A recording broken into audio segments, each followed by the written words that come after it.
Hey everybody, it's Moon again, and today I'm going to be covering one of my favorite authors, Charles Swart.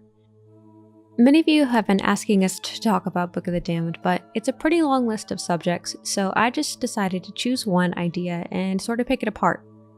So for those who don't know, the Book of the Damned is a unique collection of anomalies written by Charles Swart in 1919. It was one of the early conspiracy books in the way that it really questioned the acceptable narratives of both orthodox science and religion. Charles managed to accumulate a hefty list of unexplainable events that brought many questions to the mainstream narrative. Not only does he go over the events himself, but he often includes the reactions of the people who witnessed them as well as the official conclusions, and then offers up sort of his own ideas and hypotheses. Such events as falling objects from the sky or unexplainable floating objects for days at a time, they bring to question the very nature of the realm that we live in. So join us together as we explore the strange world of Book of the Damned. Part 1. Goo Falling from the Sky. On a rainy day in Vilna, Lithuania, during the spring of 1846, locals were stunned to find nut-sized masses of a gelatinous substance. In its wet state, it was odorless, but when it was burned, a sweetish smell was said to emit from it. It was described as a more firm gelatin. It's also assumed that the time spent in the rain swelled the grayish jelly to be even more viscous. Another report of a similar phenomena comes from Asia Minor during the years of 1841 and 1846. In notes and queries, it's said that in early August of 1894, thousands of shilling-sized jellyfish covered the ground in Bath, England. It's assumed that a whirlwind carried these creatures and dropped them on Bath. Around that same time, small frogs had landed in Wigan, England. Years later, in June of 1911, in the area of Eton, Bucks, England, the ground was blanketed in masses of pea-sized jelly after a heavy rainfall. They too were eggs of some species of lake fly, as they hatched not long after. Time and time again, we have reports of all kinds of misplaced substances on the ground, usually attributed to rainfall activating something that was already present on the ground or brought to this area by a whirlwind that flew by in the dark of the night. But there are other times where that isn't the case. A few cases of gelatinous goo falling from the sky after meteorites were seen in skies are specifically interesting. Some of these accounts took place where nostoc or reptile eggs would have been out of season, so to speak. Charles Swart muses upon the idea that the meteorite could be ripping through a goo-like substance and bringing it down to Earth, in the cases where the goo is found in the same time frame as a meteorite is spotted. To me, this implies that he's toying with the idea that our atmosphere is some sort of membrane, perhaps like that of an egg or fungus. In a newspaper report, it said that clumps of white jelly that resembled the coagulated white of an egg were found in lumps in the ground in Rahway, New Jersey. These stories reminded me of the cosmic egg motif that span across many cultures. Not just the masses of goo, but the actual eggs that fell from the skies. Fish eggs, frog eggs, bug eggs. It's all very strange and seems to have some sort of connection. I wanted to go down the train of thought that I had while thinking about the egg symbolism in our world in reference to what we call the Matrix.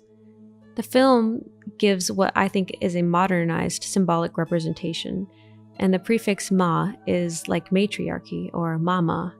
The general shape of the matrix is a bunch of stems with eggs on the ends. It reminds me a lot of grapes or berries. The word berry itself reminds me of the act of childbearing, and it very much reminds me of the Phoenician statues with the multi-breasted women. It's no surprise that the female sex produces eggs in all known species. Roundness is overall associated with femininity, whether it be the body, our architecture, or even our cosmology. It could be that our world is a sphere, or even an oblong sphere, like we're told, but purposely misrepresented. We are told that we live on a spinning rock in our solar system, and a system is a word that sounds vaguely familiar, like sister, but with stem on the end. We live in the Milky Way, on Mother Earth, and in a, country. The way I see it is we live in a multi-layered reality within a floating sphere or egg, but we could be floating in plasma or some sort of cosmic web or membrane type substance instead of just empty darkness. Maybe it's called the aether, or astral thread. If we consider the mycelium network, it has countless strands with spherical egg-like concentrations in certain areas. The same pattern is seen throughout the human nervous system and in the webs of spiders, which is a whole separate train of thought that I do plan to go down soon. However, to me that implies that we are actually connected in some way to other worlds. Maybe we have yet to hatch, or maybe we hatch and unhatch on a timer. I know it's a pretty crazy thought, but that old saying, as above so below, as within so without, and the very concept of a fractal reality, it just triggers a lot of interesting thought pathways. Take a look at this mycelium network that grew on this tree stump. Doesn't it remind you of a place Plato spoke about? I think that the point of all this is asking questions about the nature of physical reality. And all these bizarre accounts of strange goings-on, paired with a lack of satisfying explanations, lies a deeper question. Could it be because the actual truth of the matter defies what we're told to believe about the nature of our world?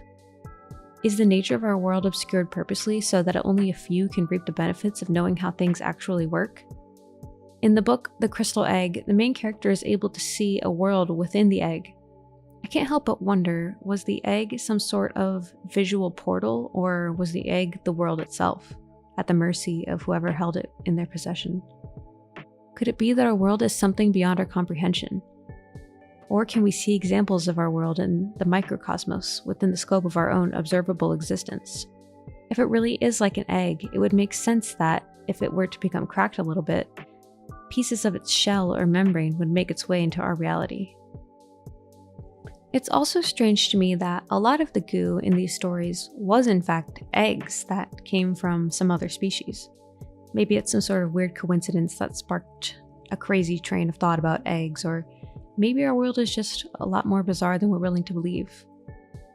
But that's all for now. I think next time I'm going to go over floating cities. So if you guys have any recommendations of cool movies that have floating cities in them, I'd love to know. And I really look forward to going deeper into Book of the Damned because it's a really excellent book.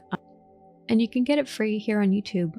There's a free audiobook you can just listen to whenever, even if it's not maybe something you believe 100%. It's just really cool to hear a different perspective on the world. So I definitely recommend checking it out and maybe enjoy it. So yeah, like I said, I really enjoyed making this short video and we'd love to hear all your thoughts. Also, I wanted to thank all of you who've been watching us for a while and also welcome any new people to the channel. I hope you all have fun watching our videos and developing your own ideas. Thanks again for all the support, and may our minds be unveiled. Let go of everything you think to be true. Relax the mind and ask the question, do I truly understand what this reality is?